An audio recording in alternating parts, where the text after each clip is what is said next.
मेले में आए हुए सभी दर्शनार्थियों का दुर्गा पूजा समिति हार्दिक अभिनंदन करता है और करता ही रहेगा। मेले में आए हुए सभी दर्शनार्थियों से मेरा नम्र निवेदन है कि मेले में भीड़ ज्यादा है, इसलिए अपने अपने कतार में ही चले। धन्यवाद। तनी माइकवा में बोल दी ना भैया कि हमर मरद हमरा के मिल जास। अच्छा तू इतना हबड़ाइल काहे बाड़ू? तहर मरद मिल जाइए, पहले ई तो बताओ कि तहर मरद के नाम का हो? हमर मरद के भोला नाम है भैया, हमर मरद के भोला नाम हो। अच्छा ये बताओ कि तहर मरद तारा से छूट कैसे गईले? हमने के छोला खात रही जा, ओइजे से कहां तो चल गईले भैया। अच्छा हम माइक में बोल देता नहीं। कदी ही लाउंस हमरा सैया के बुलवा दी, हाँ कदी ही लाउंस हमरा सैया के बुलवा दी। भीड़ भड़का में छुट गई ने उनका से मिलवा दी। भोला तोहर में हरी भुलाइल बिया, मेला घूमे में जाहु बहाइल बिया, हो देवी पंडाल भी आइल बिया, ले जाए भोला तेराइल बिया।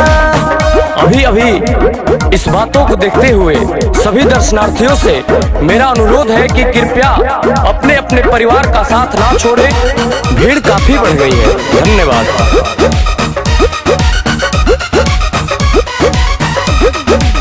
बोल दी कि प्रेम नगर हुए हमर गाँव हो, कही दी कि फूल कुमारी हमर नाम हो, कही दी कि फूल कुमारी हमर नाम हो। होके बिया कदे अपन नाव गाँव बतावे, अधवे जिलेबी लेके सीधा चुबावे। देखे हमरा देखल ता बोल घरे कैसे जाई, माइक ने कह दो हमरा दुल्हा से जल्दी आई।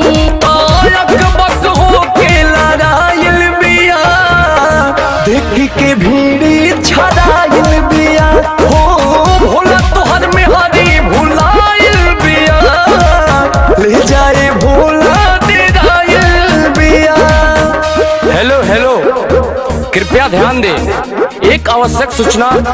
एक पत्नी जो अपने पति से बिछड़ गई है, जो अपना नाम फूल कुमारी बता रही है और पति का नाम भोला, अतः भोला जी आप मेरी आवाज सुन रहे हैं तो पूजा समिति के पास आकर अपने पत्नी को ले जाएं। धन्यवाद।